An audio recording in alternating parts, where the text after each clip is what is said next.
Hello everybody. This week we are focusing on one composer called Ludwig von Beethoven.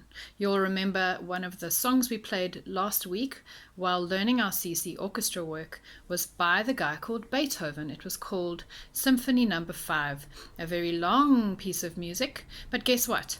The original piece of music is actually 40 minutes long. The piece we listened to is about 7 minutes long, or 7.5 minutes. What we're going to do this week is we're going to listen to the song the whole week long, and your mom is going to stop it at different parts of the song and help you to listen to where the specific instruments are, like string instruments or woodwind instruments. You're going to hear violins and violas. You're going to hear an oboe and a bassoon. And you're going to hear clarinets and flutes, really, really beautiful music. But I want to tell you a little bit about Beethoven himself in this video.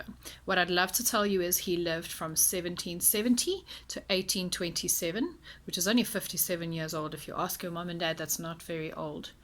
Okay, and he was born in a town called Bonn in Germany, which is in Europe, to a father by the name of Johann. Johann was not a very nice man. He was very cruel, and he actually hurt Beethoven while he was growing up a lot. He wanted him to become a professional musician quickly so that he could earn money for his family doing that.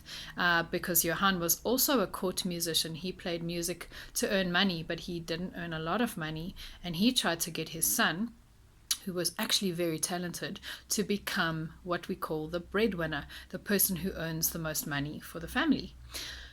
And this is what happened. Beethoven still, even though his father was very hard on him, he still fell in love with music, and he had an incredible talent. We call that a prodigious talent. He had a lot of talent, and everybody who worked with him over the years thought that.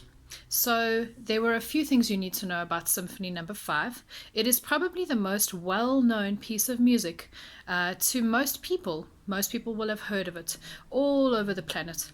And his music was quite unique. They say he was the most influential composer in the history of classical music, which means many things changed because of him. For example, he was the first person to ever include singers in his music. So he included opera singers in one of his symphonies, which was a big deal, and he wasn't afraid to change how things worked. So remember, we have the classical period and the romantic period, and I said to your mom in one of the messages that Beethoven was born in the classical period, and he transitioned and played both this kind of music and this kind of music, romantic music as well, because he was very emotional. Something to know about Beethoven as a person is at the age of 22, he moved to a city called Vienna, which is a very famous city where people used to become really good at the music they were playing. And also at the age of 31, he started to go deaf. Can you imagine writing music and not being able to hear?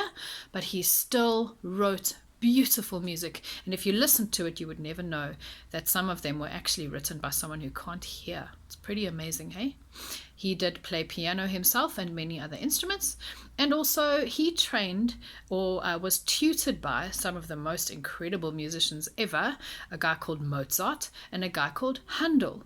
So I'm going to cut this video here, and in the next one I'm going to show you all the places where you can hear specific things in the music. I hope this helps you. Have a lot of fun listening to Beethoven this week.